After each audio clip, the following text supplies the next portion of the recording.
top companies in the US from using products made by the Chinese tech giant Huawei. The White House says the order is to protect national security. In a moment, the perspective from Beijing with our correspondent John Sudworth and the UK perspective from Frank Gardner. First, Nick Brandt in Washington. A global battle is underway over 5G, the next generation wireless technology. Super-fast networks connecting our phones, workplaces, cars, every aspect of our lives. And it's pitting against each other the two countries that will likely shape the rest of this century, America and China. Here in Washington, the fight has produced that rare thing, bipartisan agreement on the threat posed to US national security if the Chinese technology giant Huawei is ever allowed to run American networks. Huawei is definitely a bad actor. I think it certainly sends a strong message and helps shore up the integrity of our infrastructure by not including them in our networks. From the Trump administration has come a double-barreled assault. Not only is it stopping the company from establishing a foothold in the United States, it's threatening to block American companies from supplying essential components to Huawei, such as semiconductors and optical cables. That'll make it hard for the company to operate anywhere.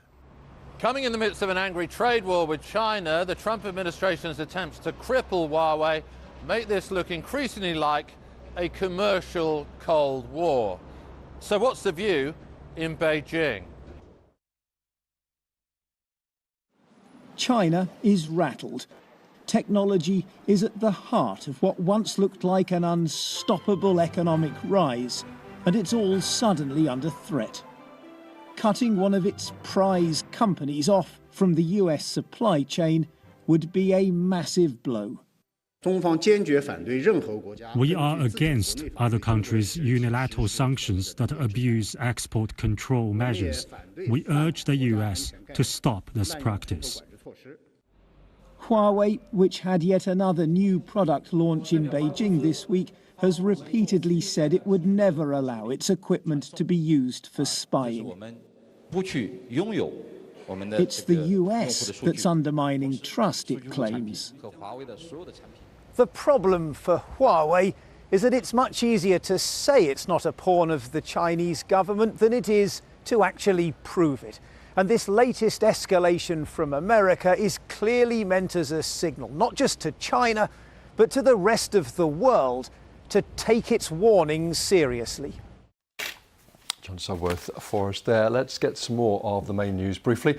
The legislature in Missouri has taken the first steps towards restricting access to abortion. The Republican-led Senate has passed a bill which would ban nearly all terminations after 8 weeks of pregnancy, even in cases of rape or incest. There have been similar votes recently in Alabama and in Georgia.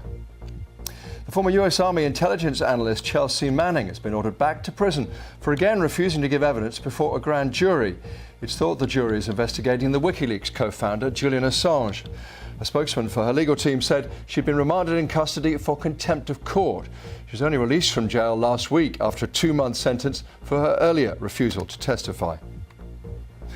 Britain's Prime Minister has agreed to discuss a timetable for her replacement after the next vote on her Brexit plan, which has already been rejected by Parliament 3 times. Theresa May's deal is expected to go before MPs again early next month.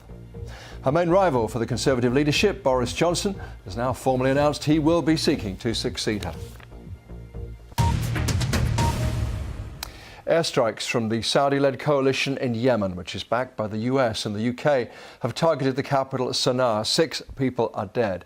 The strikes are said to be retaliation for drone attacks by Houthi rebels on a key oil pipeline inside Saudi Arabia. For 4 years, Yemeni government forces have been battling Houthi rebels who are linked to Iran. UN officials say all this has caused a humanitarian disaster for millions of civilians. This report from Nawala Magafi, special correspondent with BBC Arabic. Another tragedy hits the heart of the capital, Sana'a.